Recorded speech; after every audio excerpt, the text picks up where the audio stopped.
Welcome to the Cold Case Christianity broadcast, the only Christian case-making program hosted by a cold case homicide detective.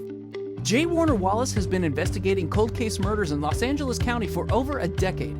His work has been featured on Fox News, Court TV, and Dateline. For more information about Jim's work and the case for Christianity, please visit coldcasechristianity.com. Now, here's your host, J. Warner Wallace.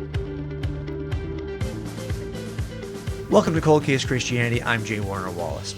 This week, we're going to talk a little bit about the nature of truth and the lies that are commonly told about truth, especially at university campuses across America, where young people are still saturated in the kind of pluralism and relativism that we see just running rampant in our country. I want to talk about the nature of truth because it turns out if you don't clearly have a grasp on this issue, you're likely to be very passive and dispassionate about what you believe as a Christian. If, for example, if you think that Christianity is just making a claim that's subjective, that is really a matter of an opinion, well, then why would you want to change anyone's opinion about what they believe? If you've got a friend who's a Mormon or a friend who's a Muslim, why would you even offer your opinion about Christianity if that's all it is? On the other hand, if our views about God are trying to accurately describe the way God really is and not just our opinions about the way God is, then we might be animated to actually make a case for what we believe. So before we begin to talk about the lies that are told about the truth, I'd like us to cover the distinction between subjective and objective truth claims. Subjective truth claims are those truth claims that are held by subjects. They're a matter of personal opinion. I have an opinion about my favorite movie, about my favorite books, about my favorite types of cars. These are my personal subjective opinions. I know they are subjective because the subject, Jim, gets to decide whether or not they are true. And as a matter of fact, one way you can distinguish subjective truth claims from objective truth claims is simply to ask the question, can your opinion change this? Can you just change your mind and actually change the nature of the claim? Now, the other kinds of claims, I'll give you a couple examples in a minute, but other kinds of claims are known as objective truth claims. In other words, the truth resides not in the subject who holds an opinion, but in the very truth of the object being described. When the truth resides in the object, that's an objective truth claim. If I say for you, for example, my car is white, well, that's an objective truth claim because it resides in the object. The car is either white or it's not. It's true or it's false. But my opinion about the color of my car can't change the color of the car. I can't have an opinion and say, you know what, in my opinion, my car is blue. If I walk out to see my car in the driveway, I'm going to discover that it's white. So my opinion can't change it. And that's how we can distinguish between subjective and objective truth claims. On the other hand, if I said, white is the best color for cars, well, that's a little bit different. That's a subjective claim. That's my personal opinion about the nature of white cars. I think that's the best color for. You might hold that opinion because you think it keeps the temperature down in a hot day, or it doesn't look as dirty over the long run. Whatever your opinion may be, it would be just that. It would be a truth claim that's rooted, as a matter of opinion, in the subject who holds it. And that's the distinction between subjective and objective. Now, if what we believe about God is merely a matter of subjective opinion, then it really doesn't make any sense to try. You don't spend a lot of time arguing on the streets about your favorite dessert or your favorite movie. Everyone's entitled to their own opinion about such things. But if people are dying, let's say, of tuberculosis, well, then you have a cure, and you know that they've been taking something like Advil to treat the symptoms, or NyQuil to treat the symptoms, and you want to offer them the cure for TB, the cure for tuberculosis, well, then you know the nature of this truth claim, my claim that this is the cure for tuberculosis, please take it, is not rooted in my opinion. In their opinion, they might prefer to take NyQuil or Advil. But the truth is rooted in the object, the cure for tuberculosis. One of the antibiotics offered is isoniazid. Well, if you don't use that antibiotic, you are not going to be cured of tuberculosis. It's one of a 4 antibiotic cocktail. And so you've got to take this particular cocktail, and nothing else will work. So it comes down to deciding the difference between objective and subjective. Nobody's going to argue about what their favorite cookie flavor is. Chocolate chips? Is it ginger? Is it oatmeal? No one's going to argue about that. But people ought to be arguing about whether or not the thing they hold is actually the cure for TB.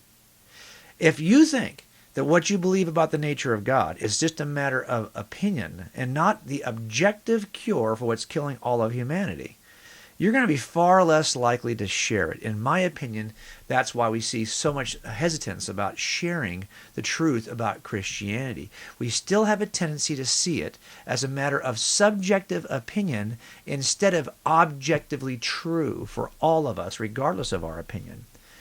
Now, if it's objectively true, we have a duty to share cures. We don't have a duty to share cookie flavors. My question for you, of course, is, are you treating the cross of Christ like a cookie instead of a cure?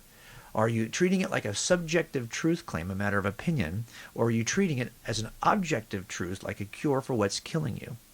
If we begin to realize the difference between objective and subjective, I think we'll start to act differently, to speak differently about the gospel. Now, before we go any further, I want to offer 2 quick lies that I hear on the college campuses, and then we'll take a break.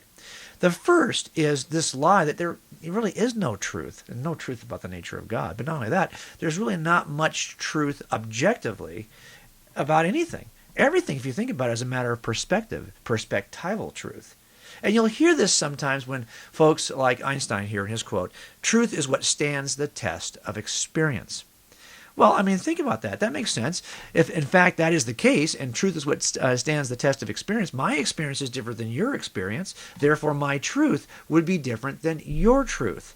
And this is the nature of claims such as this, when they'll say to you, hey, back off. There are no objectively true things for everybody. Everything's a matter of opinion, perspective, cultural perspective, personal perspective, historical perspective. So don't come on so strong about these alleged truth claims related to God, when in fact there are no such things as objective truth claims. You'll hear something else similar. I want you to read these words here. I'll put them on the screen. I want you to try to guess who this is. Believe nothing just because, somebody said this, I want you to guess if you can see who might have said it. Believe nothing just because a so-called wise person said it. Believe nothing just because a belief is generally held. Believe nothing just because it's said in ancient books. Believe nothing just because it's said to be of divine origin. Believe nothing just because someone else believes it. Believe only what you yourself test and judge to be true. Now here's a claim, and by the way, it's a very ancient claim, that you shouldn't really believe anything because somebody else said it, or because somebody else trusts it, or because it's maybe an old ancient claim. You shouldn't believe any of this. The only thing that passes the test for whether it's true or not is what you yourself test and judge to be true. The person who said this was Buddha. Now, do you see a problem with the statement in general? The statement that you should only trust, you can't trust anything ancient, you can't trust anything in a divine book or of allegedly divine order. Where do you think we would find this statement of Buddha? It's an ancient statement accepted by lots of people from antiquity, from divine origin of Buddha, or the nature of Buddha being somehow better than anybody else. Do you see how this claim, if it indeed comes from the lips of Buddha, would violate everything it's claiming to stand for? If you can't trust anything ancient or written in some book or a belief held by lots of people, well, then you shouldn't trust this statement from Buddha. So the problem, of course, here is this is what's known as a self-refuting statement. It's like me saying, hey, I can't speak a word of English. In order to speak that statement to you, I have to demonstrate the false nature of my claim. And in order for Buddha to make a claim like this, especially for us, for a Buddhist, let's say, to make a claim that Buddha said this, thousands of years later, it has to violate its own principles in order to stand on its own 2 feet. It's called a self-refuting statement. I used to call these cannibals. They kind of eat themselves, and they don't make any sense. And the claim that there is no objective truth is a similarly self-refuting statement.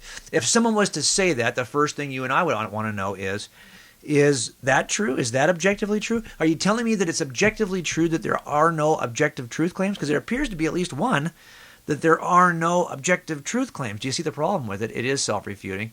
It makes no sense. We'll take a quick break. When we come back, I want to share another self-refuting claim and then show you how these 2 self-refuting claims have actually evolved into a much more complex problem. Be sure to download the free Cold Case Christianity app from the iTunes Store and the Android Marketplace. The Cold Case Christianity app puts all the resources from coldcasechristianity.com in the palm of your hand. You can read the daily blog, listen to podcasts, and watch videos from within the application, and Jim uses the app to send direct messages to fans of Cold Case Christianity. The app will also link you to all Cold Case Christianity social media and provide you with a direct connection to J. Warner Wallace. Download the app today and become a better Christian casemaker.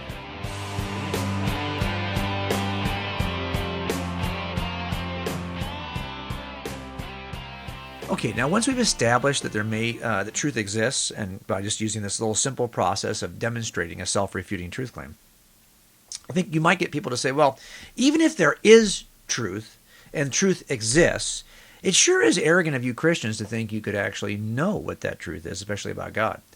Because the truth, although it may exist, it really can't be known. I mean, think about it for a second. Whatever you thought you knew scientifically 10 years ago, it certainly has changed. Scientific theories change all the time. So you really can't even know what you think you knew 10 years ago about the nature of the cosmos or the nature of a certain disease. Heck, we were probably treating TB in a different way than we are now, and we'll probably treat it somehow differently in the future. So truth can't really be known. It changes all the time. There are certain limits to our finite human experience, our finite mental capacity. So the idea that you could know truth is fallacious. Well, you hear sometimes some similar statements to this. Historically, you've heard this statement like this one: believe those who are seeking the truth, but doubt those who find it. This idea that, you really should doubt anyone who says they are arrogant enough to say that they know something, because after all, truth really cannot be known in that way. Or this statement from Molly Ivins, which I've always really liked. I believe that that ignorance is the root of all evil, and that no one knows the truth. Well, I think if you just kind of look at that statement for a minute, you can kind of see there is something that's kind of innately troubling about it, in the sense that, well, if Molly doesn't know, if no one knows the truth, that means that Molly doesn't know the truth, and she's ignorant, and so therefore I guess she's one of the many thousands of people who are. You see the problem with the statement? It is inherently self-refuting. If someone was to say to you, truth cannot be known, the first question you're going to ask is what? Do you know that's true? Do you know that truth can't be known? It seems to me there's at least one truth that can be known, that truth can't be known. Do you see the problem with it? It's another self-refuting statement.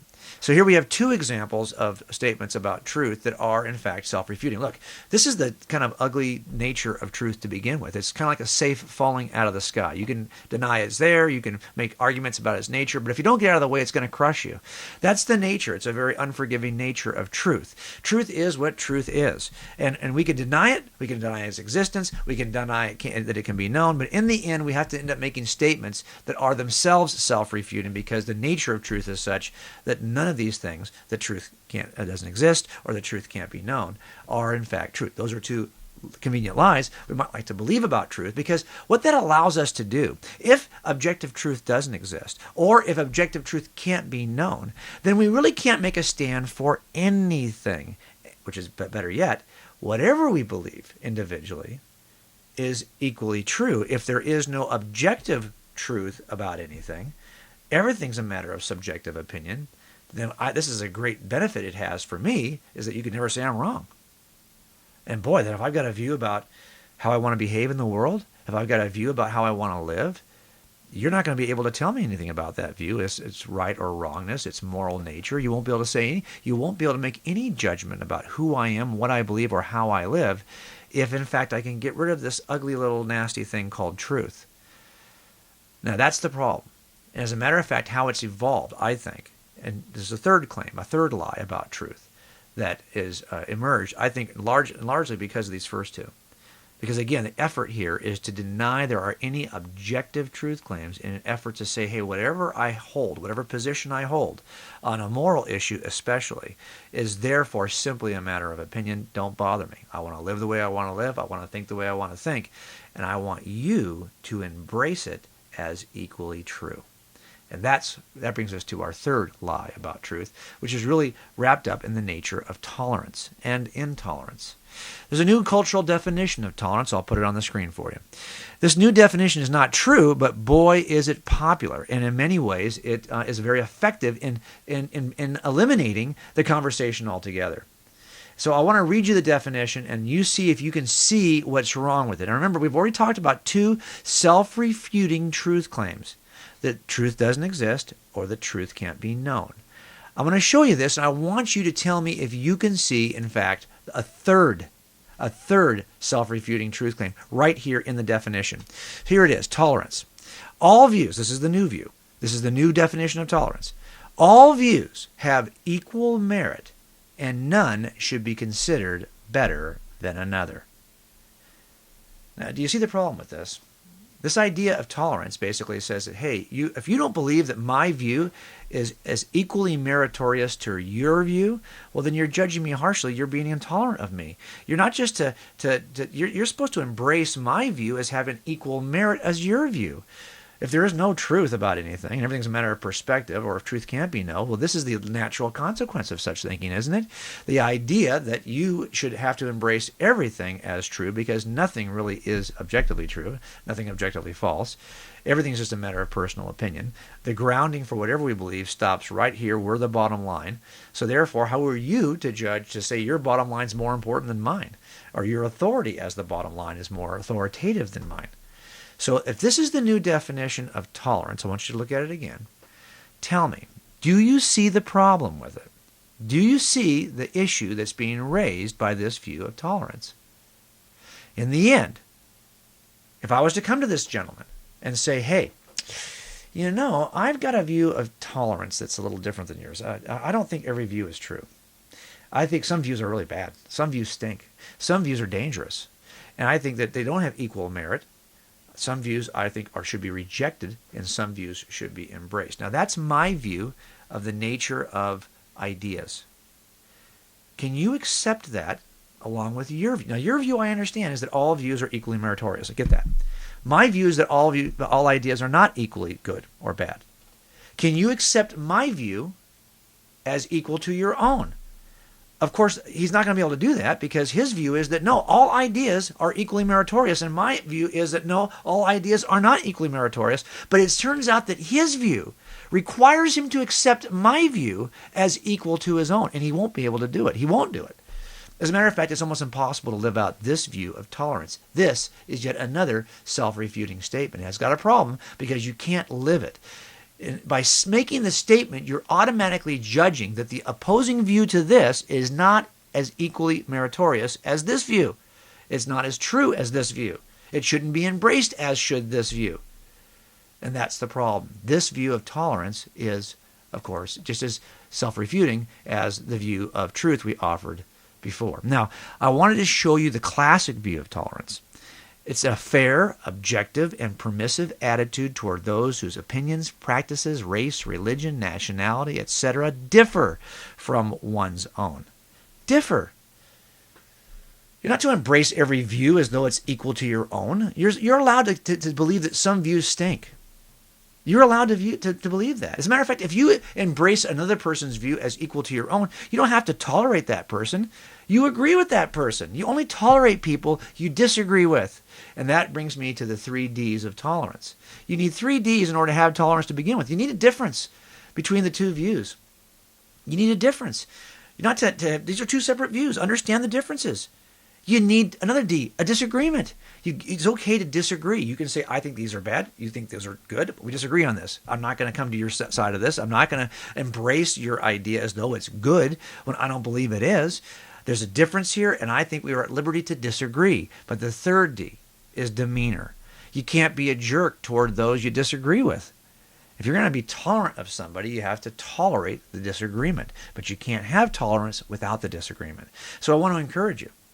If you see that there's a bad idea in the culture, or you see there's a bad idea being held by one of your friends, I want you to have the freedom to hate bad ideas, to strongly, vehemently disagree with dangerous ideas. But you're not at liberty to hate the people who hold them. How we treat people with bad ideas is what defines us as Christians, what defines us as tolerant people. Don't give up on the disagreements. That's not going to make you tolerant. But how you treat people with whom you have a disagreement, that is what's going to define you as tolerant. We'll take a break, come back, and I want to share one last little lie that's being told. It's actually a big lie, but it's easier to describe right after the break. Need a speaker for your next conference, retreat, training seminar, or church service? Jim travels around the country, making the case for the existence of God, the deity of Jesus, and the reliability of the Bible. He'd love to partner with you to create a powerful, transformational training experience. Just visit the Cold Case Christianity website and click the Book Me tab. You'll find everything you need to know there, including a list of Jim's speaking topics, promotional materials, Jim's speaking calendar, and a link to connect with our team so we can book your event.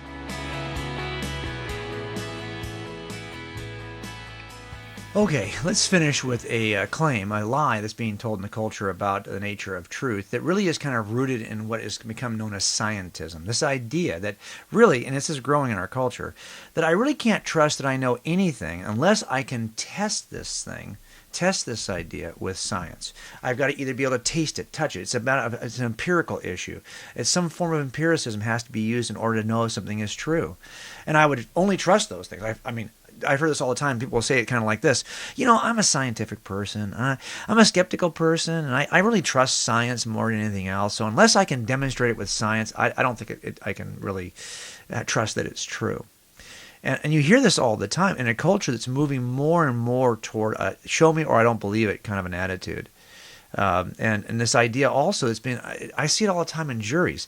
We have this thing called the Csi Effect, where we have to help jurors understand that, we really can't do everything you see on CSI, the TV show. It's not like everything in a court case is going to be determined with some form of science. As a matter of fact, most of the things we put in front of a jury in a trial are not going to be based in any kind of a scientific test at all. And as a matter of fact, the whole notion is self-refuting like all the other claims we talked about today. This idea that you can only trust those things that you can determine by using some process of science. Okay, let's just back up a second. That claim in and of itself, the claim that I can only know things I can verify with science, can that be verified with science? Can that claim itself, that approach to truth, the approach that says I can only trust those things that can be verified by science, can that approach be verified by science? No. As a matter of fact, that's a philosophical foundation that is deeply philosophical and not scientific. It's an attitude that you start with, not something you arrive at through a scientific process. Again, it's a self-refuting statement because you can't know the very thing you're claiming. You're claiming you have to use science to know everything, yet this is something you know without science. As a matter of fact, it's not the only thing you would know without using some form of the scientific method or some form of a scientific exploration or experiment. There are logical and mathematical truths that are known without conducting science experiments. As a matter of fact, these are foundational truths that allow us to do science that are presumed beforehand, just like this philosophy about whether you can only know things with science. Also, certain metaphysical truths, like whether or not you can even know that the world around us is real. These are things that you cannot test with science. You have to presume some of these things foundationally. Even some moral and ethical truths. I don't think you can arrive at, I don't care what Sam Harris says in some of his writings. He's written a book called The Moral Landscape, in which he offers that he thinks that somehow the science of who we are as biological humans dictates what moral truths are. You can't get an is from an ought. You might know what is by doing science, but you can never know what ought to be by doing science. This is yet another form of truth you cannot identify using the scientific method. Also, there are certain aesthetic truths about beauty or historical truths. Like I said, most of the historical truths that I'm trying to uncover as a cold case detective about events that happened in the past, murders that occurred in the past, I cannot arrive at by using some form of the scientific method or some form of scientific exploration. Now, this is something we have to really think about for a minute, because I think what it's grounded in is a presupposition toward naturalism, this idea that the culture is more and more kind of shrinking away from the supernatural or the possibility or the reasonable expectation of the supernatural. And instead, we are more and more rooted in a naturalistic perspective. How many times have you heard somebody try to defend a miracle in the Old Testament, like the parting of the Red Sea, by offering, the Red Sea at a certain place is, it's only so deep, and the winds can blow, or there's a plate tectonics here can cause this to happen. Really? We're so rooted in naturalism that we even seek to describe the supernatural miracles of Scripture in a naturalistic perspective.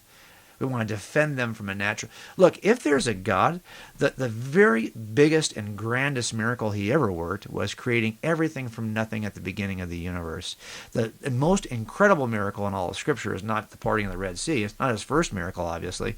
It's when, in chapter 1 of Genesis, everything came from nothing. That is such a dramatic statement, such a dramatic claim of the supernatural, that if, in fact, there is a being who could accomplish such a thing, then I don't think we have to make excuses for how he might part the Red Sea. If we believe that everything came from nothing as a decision made by the uncaused first cause of the universe that we call God, don't get too shook up if lesser miracles may also have occurred, and don't try to explain them naturally. But our culture is moving in such a naturalistic direction that it shouldn't surprise us that we are finding people who will more and more often say, I can only trust a claim if I can verify it with science. It's up to you and I to show them how that claim is every bit as self-refuting as the claim that there is no truth, the claim that truth can't be known, or this new definition of tolerance. These, I would suggest to you, are the 4 lies that are commonly told in our culture, the 4 lies that continue to be told in university campuses, and you and I can make a difference in how we address these lies. Quickly, truth is not discovered as a matter of what works. It's not a utilitarian pragmatism that determines truth. There's lots of things that work, like a convenient lie, that don't make it true. Sweetheart, is my hair thinning? Oh, no, you look great. Okay, look, it might be a useful lie, but it's not going to change the fact of my thinning hair. This is also true in terms of it's not an emotional response. It's not emotivism is not what's going to determine truth either. Your emotions will often lie to you. Empiricism, as I described for you, is not going to determine truth, because there are times when you have to accept something foundationally that can't be tested by science.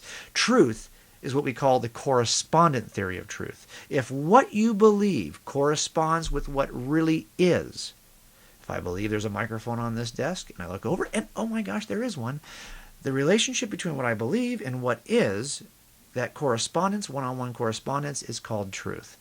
If there is a God, the one-on-one correspondence is what will determine whether or not it's true. My opinion can't make God exist. He either does or he doesn't. It's up to you and I to begin the search to see if he does. Hope that helps you think about truth this week and to be able to defend the nature of truth to those around us. I'll see you right here next week at Cold Case Christianity. Thanks for joining us at the Cold Case Christianity broadcast. If you're interested in more information about this week's topic, please visit coldcasechristianity.com. For a thorough investigation of the reliability of the New Testament Gospels and the case for Christianity, be sure to purchase Cold Case Christianity. A homicide detective investigates the claims of the Gospels. It's available wherever books are sold.